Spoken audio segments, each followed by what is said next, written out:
I want to get to what just happened yesterday because it was significant Sunday.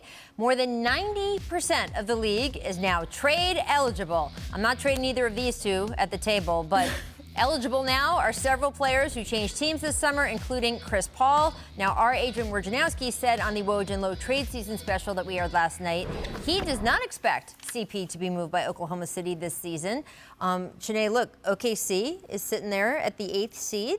They look like a team that could hover there all through the rest of the season. It's not just CP that they have. They have a guy like Danilo Gallinari. Yep. They have Steven Adams. And the assumption was that they would spend this season getting rid of those remaining contracts, acquiring even more draft picks and young players so that basically Sam Presti could just actually run the draft for the next few years. But now I got to ask, would you buy or sell if you were OKC? On which player? Chris Paul or any of them? In general. Are you a buyer or a seller now? You've got basically, this trade season is open as of yesterday. Yeah. They've got until the first week of February. Are you looking to make some deals for some of these other guys? I'm in rebuild. And I realized this, boarding a flight from Connecticut last week. Yes. There was an OKC fan in front of me, and he was like, we've got to get everyone out. Meaning, we have to create a new identity.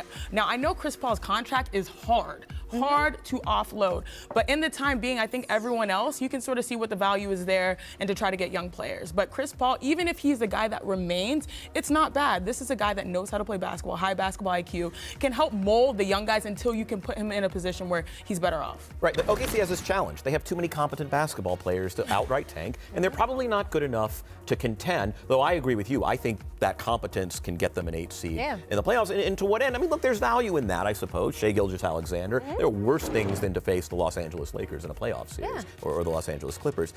I think it's going to be situational. It is going to be very hard to move a center who is owed $28 million next year. Right. The league is not into the acquisition of centers anymore. It's seen as a mercenary position. So with Adams, I think it's difficult. With Chris Paul, I just don't see the natural buyers for that contract with whom we thought. But there will be people knocking on the door for Gallinari. Yes, Absolutely. and I think that is a guy that you can move because he is a 4 who can shoot. Here's the thing about Oklahoma City. You have a fan base that had very high expectations for a lot of years. They are used to playoff success. MVPs. That building is crazy right come playoff time. It is a tough pill to swallow saying, you know what?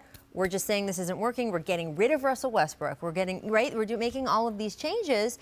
And I think we're getting rid of Paul George. I think when someone comes and offers you the bonanza of picks they offer for Paul George, you say yes. If someone comes along and makes you a really, really good offer for Gallinari or maybe even Adams or one day maybe for Chris Paul, less likely to happen, you say yes. If that doesn't happen, though, if it's not a sweetheart deal, I might say, as a nod to those fans, let's just get in the playoffs. I just don't think Gallinari is a legacy player in Oklahoma City. That's the difference. But he could make the difference between the 8th seed and the 9th spot. I'm not renewing Gallinari. Isn't going to be on the team. Maybe they're ready. And he's also a free agent. But giving those fans a playoff experience versus not, as they are let down slowly. That's why I was shocked on the plane when he was like, we are in rebuild. I was like, really? You guys are used to success. Are you sure it's not too much too soon? He's like, no.